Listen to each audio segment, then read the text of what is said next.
Hi guys, Dan Stollers here. We are back with a close-up coins game. Now I'm going to leave this one open until Friday.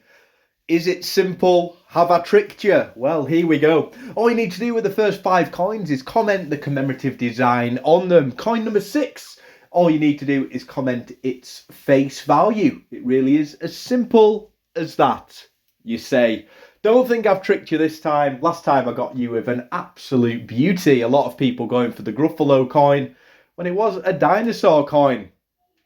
Pretty sure I'm not going to have one up on you on this one though. Here we go then, get your 6 comments in the comment section below. The 6 coin guesses. Again, we're looking for the 5 commemorative designs on the first 5 and then the face value of the 6th coin. Have a great day everyone. I will try and get a coin up video up this evening. Again, the boys aren't very well, so we'll try and just get up whatever we can. Once we're asleep tonight, we'll get some videos up for sure. Enjoy your day, stay safe, fun as always, guys. Thanks for watching.